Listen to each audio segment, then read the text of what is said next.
Hello guys, I am Rikki and your most welcome to our YouTube channel Nirmala Nirvana classes. जैसा कि आधुनिक भारत चल रहा था और उसमें हम लोग सिख और अंग्रेज ये चैप्टर पढ़ रहे थे और इसी में जो आगे का पॉइंट था वो कुछ गुरु गोविंद सिंह तक आ चुके थे हम लोग। गुरु गोविंद सिंह जो सिखों के 10वें गुरु हुए उनका कुछ पॉइंट रह गया था, 2-4 पॉइंट उसमें छूट गया था और आज जो है बंदा बहादुर को पढ़ेंगे हम लोग। तो आज इन दोनों को जो कुछ पॉइंट गुरु गोविंद सिंह का रह गया और जो बंदा बहादुर है इन दोनों को पढ़ेंगे और साथ ही इसके अगले इसके बाद वाली वीडियो में रंजीत सिंह को पढ़ेंगे। तो चलिए स्टार्ट करते हैं। आज की जो पॉइंट बची हुई थी उसको देखते हैं हम लोग गुरु गोविंद सिंह से। पहला पॉइंट है गुरु गोविंद सिंह ने फारसी में जफरनामा लिखे थे। तो यह प्रश्न भी आता है कि जफरनामा किस भाषा में लिखा गया है और किसके द्वारा। तो जफरनामा फारसी भाषा में लिखी गई है और किसके द्वारा, तो गुरु गोविंद सिंह जी द्वारा, है ना। गुरु गोविंद सिंह के द्वारा जफरनामा लिखी गई है जो फारसी भाषा में है। इनके दो पुत्र थे। गुरु गोविंद सिंह के 2 पुत्र थे, एक का नाम था फतेह सिंह और एक का नाम था जोरावर, है ना। फतेह सिंह और जोरावर, गुरु गोविंद सिंह के 2 पुत्र हुए, फतेह सिंह और जोरावर सिंह। तो फतेह सिंह और जोरावर सिंह, आइए इनके में पढ़ते हैं। इनके 2 पुत्रों को सरहिंद के मुगल फौजदार वजीर खान ने दीवार में चिनवा दिया। इनको क्या किया, दीवार में चिनवा दिया गया। देखिए इसमें जो है इनसे युद्ध, तो पहला विवाद तो गुरु गोविंद सिंह और मुगल में था ही, तो उसी का एक समझ सकते हैं कि उसी के दौरान जो है उसी का एक नतीजा, उसका एक बहुत बड़ा खामियाजा भुगतना पड़ा। उन्होंने क्या किया, इनके पुत्र थे फतेह सिंह और जोरावर सिंह को इनको जो है दीवार में चुनवा दिया और ये दोनों जो पुत्र थे गुरु गोविंद सिंह के थे। तो इसमें भी सिख संप्रदाय में ये इस तरह की जो घटनाएं हैं यह एक तरह से कहीं ना कहीं उनके साहस को, उनके पराक्रम को भी दर्शाता है। ये एक छोटे से बच्चे को दीवार में चुनवाना ये कोई बड़ी बात नहीं है। अब इस बात को अगर समझें, बड़ी बात कहने का मतलब क्या है कि यह कोई अच्छा कृत्य नहीं है। इससे ऐसा नहीं कि कोई बहुत बड़ा अच्छा शासक कहला गया है, नहीं, ये कोई शौर्य वाली बात नहीं होती। ये बहुत ही एक भद्दी, एक बहुत ही गंदी करतूत है। तो इस चीज़ को मतलब मुगलों ने अंजाम दिया और उसका खामियाजा बाद में भुगतना पड़ा। तो चलिए आगे पढ़ते हैं। बाद में जो ये वजीर खां था, इनकी हत्या बंदा बहादुर ने की। तो इसको आगे हम लोग पढ़ेंगे। अब इसको देखते हैं आगे क्या है। 1699 ईस्वी में वैसाखी के दिन, है ना, किस दिन, वैसाखी के दिन गुरु गोविंद सिंह ने खालसा पंथ की स्थापना की। किसकी स्थापना की, खालसा पंथ की स्थापना की। यह देखिए खालसा पंथ की स्थापना किसने की थी, गुरु गोविंद सिंह ने। यह प्रश्न भी पूछा जाता है कि खालसा पंथ की स्थापना किसने की, गुरु गोविंद सिंह ने। तो कब किया, 1699 में, और वैसाखी के दिन, है ना। 1699 में किस दिन, वैसाखी के दिन।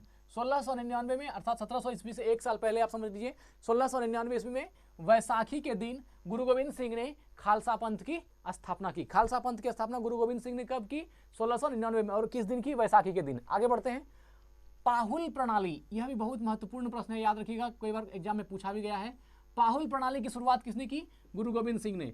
पाहुल प्रणाली की शुरुआत किसने की, गुरु गोविंद सिंह ने। बहुत ही महत्वपूर्ण प्रश्न है, याद रखिएगा। पाहुल प्रणाली की शुरुआत किसने की, गुरु गोविंद सिंह ने। गुरु गोविंद सिंह ने खालसा पंथ की स्थापना की 1699 में और पाहुल प्रणाली की भी शुरुआत गुरु गोविंद सिंह ने ही की। आगे बढ़ते हैं। गुरु गोविंद सिंह ने सिखों के धार्मिक ग्रंथ अर्थात आदि ग्रंथ को वर्तमान रूप दिया।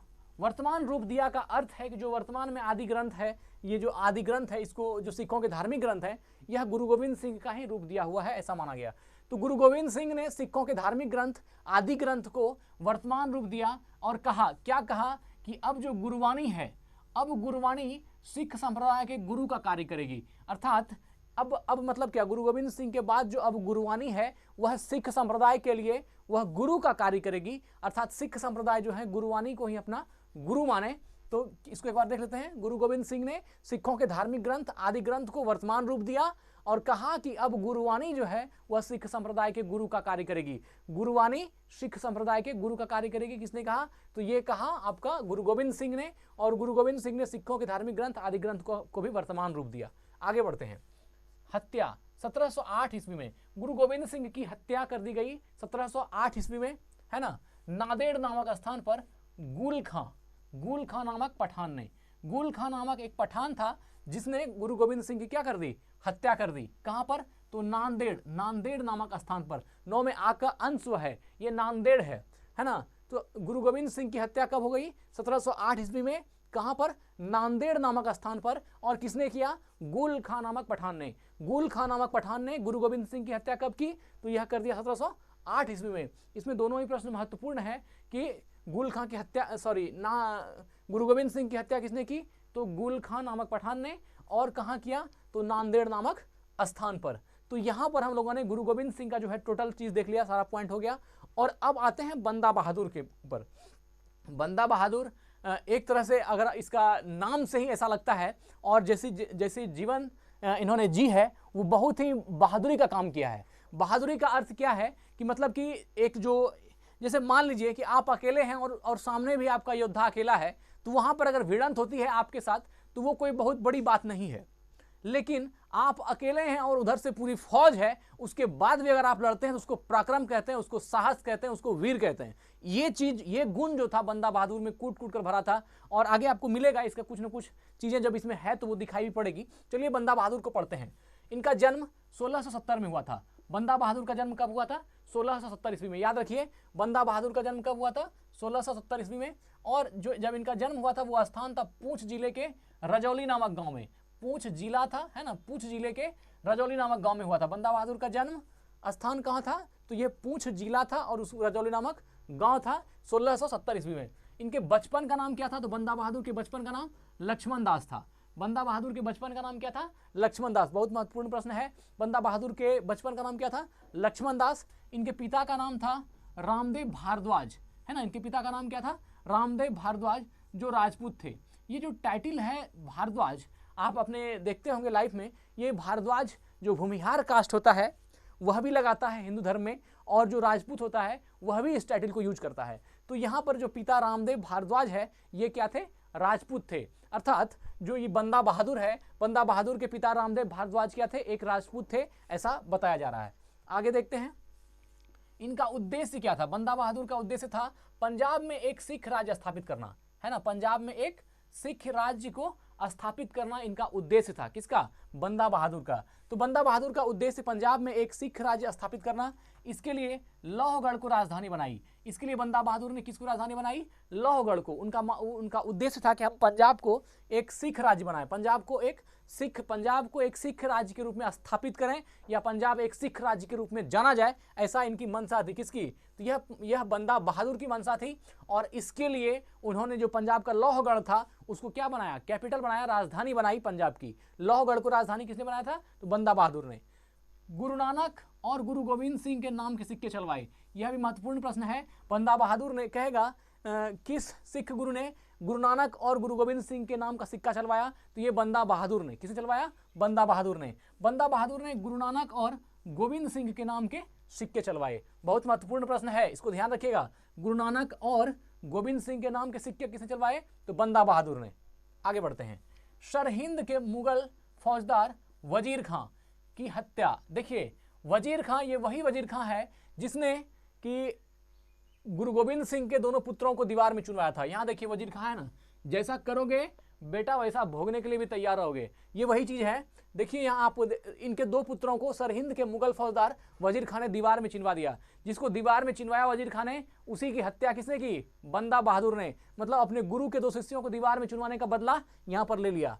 कहां पर? देखिए, सरहिंद के मुगल फौजदार वजीर खां की हत्या किसने कर दी? बंदा बहादुर ने। बंदा बहादुर ने जो वजीर खां था उसकी हत्या कर दी। मुगल बादशाह फर्रुख सियर इसके आदेश पर 1716 ईस्वी में गुरदासपुर नांगल नामक स्थान पर इनकी हत्या कर दी गई। किसकी हत्या कर दी गई? तो ये हत्या कर दी गई बंदा बहादुर की। एक बात जान लीजिए, देखिए क्या होता है जब शासन जो सत्ता पर बैठा है वो लोग जब अंधा होता है तो ऐसा काम होता है। देखिए, कोई जब एक आदमी, एक जो शासक है आपका, वह अगर किसी एक धर्म को समर्थन देना शुरू करेगा तो इस तरह की घटनाएं देखने को मिलती है। जिस तरह की मुगलों ने मान लीजिए कि अदर कास्ट को या अदर धर्म वालों को जो परेशान किया या उनको जो भी किया गया, तो उसमें मूल रूप से जो एक बहुत बड़ी ताकत थी वो उसका शासक का होना था। जब शासक जो आपका राजा है वही अगर उस तरह का कदम उठाएगा तो आप नहीं बच पाएंगे। आप कितना भी मतलब रहिए, वो कहीं ना कहीं आपको डेमोरलाइज कर देगा। तो इस तरह क्या बात होती? सरहिंद के मुगल फौजदार वजीर खां की हत्या तो कर दी किसने? बंदा बहादुर ने। और मुगल बादशाह फर्रुख सियर ने आदेश, फर्रुखसियर के आदेश पर 1716 ईस्वी में गुरदासपुर नांगल, है ना, गुरदासपुर नांगल नामक स्थान पर बंदा बहादुर की हत्या कर दी। तो यहां पर एक प्रश्न उठता है कि बंदा बहादुर की हत्या किसके कहने पर हुई? तो फर्रुखसियर के कहने पर। किसके आदेश पर? फर्रुखसियर के आदेश पर। और ये क्या थे? मुगल बादशाह थे, है ना, ये एक मुगल बादशाह थे फर्रुखसियर। इनके आदेश पर 1716 ईस्वी में गुरदासपुर नांगल नामक स्थान पर बंदा बहादुर की हत्या कर दी गई। कुछ लोग मिल करके उनको मौत के घाट उतार दिए। तो यह ध्यान रखिएगा कि किसके आदेश पर बंदा बहादुर की हत्या हुई? तो फर्रुखसियार के आदेश पर। और कब? 1716 ईस्वी में। और कहां? तो गुरदासपुर नांगल नामक स्थान पर, गुरदासपुर के नांगल नामक स्थान पर बंदा बहादुर की हत्या करवा दी गई फर्रुखसियार के द्वारा। चलिए आगे बढ़ते हैं। सहादरा कत्लगढ़ी के नाम से विख्यात है। सहादरा जो है ये कत्लगढ़ी के नाम से विख्यात है। सहादरा कत्लगढ़ी के नाम से विख्यात है। यहां बंदा ने हजारों मुगल सैनिकों को मौत के घाट उतार दिए थे। एक बात याद रखिए, जो सहादरा है यह बहुत ही महत्वपूर्ण प्रश्न है। सहादरा को कत्लगढ़ी भी कहा जाता है ना, कत्लगढ़ी भी कहा जाता था। सहादरा को कत्लगढ़ी भी कहा जाता था। यह कत्लगढ़ी के नाम से विख्यात भी था। और कत्लगढ़ी सहादरा को क्यों कहा जाता था? क्योंकि यहां पर बंदा बहादुर ने हजारों मुगल सैनिकों को, है ना, हजारों मुगल सैनिकों को मौत के घाट उतार दिए थे। अर्थात हजारों मुगल सैनिकों को यहाँ पर उन्होंने, मुगल सैनिकों की यहाँ पर बंदा बहादुर ने हत्या की थी, इसलिए उस स्थान को कत्लगढ़ी कहा गया। कत्लगढ़ी के नाम से ही लगता है कि जहाँ बहुत सारा कत्ल हुआ हो या बहुत सारा कत्ल गढ़ा गया हो, तो ये कत्लगढ़ी हो गया। और ये कत्लगढ़ी जो वर्तमान में है ये क्या है? सहादरा। क्या है? सहादरा। कत्लगढ़ी को ही सहादरा या सहादरा को ही कत्लगढ़ी कहा गया है। और कत्लगढ़ी को कत्लगढ़ी के नाम से इसलिए विख्यात है क्योंकि बंदा बहादुर ने वहां हजारों सैनिकों को मौत के घाट उतार दिए थे। आगे बढ़ते हैं। इनकी मृत्यु के बाद, किनकी मृत्यु के बाद? तो बंदा बहादुर की मृत्यु के बाद, बंदा बहादुर की मृत्यु के बाद सिख कई छोटे छोटे टुकड़ों में बट गए। बंदा बहादुर की मृत्यु के बाद जब बंदा बहादुर की हत्या फर्रुखसियार के आदेश पर 1716 में गुरदासपुर नांगल नामक स्थान पर कर दी गई, तो इसके बाद सिख कई छोटे छोटे टुकड़ों में बट गए। उसके बाद जो है सिख संप्रदाय बहुत छोटे छोटे अलग अलग टुकड़ों में बट गए। 1748 में, है ना, 1748 में नवाब करपूर सिंह, 1748 में नवाब करपूर सिंह की पहल पर सभी सिख टुकड़ियों को खालसा में विलय करा लिया गया। अब देखिए यह खालसा जो है यह भी सिखों के धर्म से जुड़ा हुआ ही चीज है। इसमें क्या किया? जब बंदा बहादुर की हत्या हुई, सभी सिख छोटे छोटे टुकड़ों में बट गए, तो 1748 में नवाब करपूर सिंह की पहल पर क्या किया? सभी सिख टुकड़ियां जो अलग अलग थी उसका विलय हो गया। किसमें? खालसा में। उसका विलय किसमें हो गया?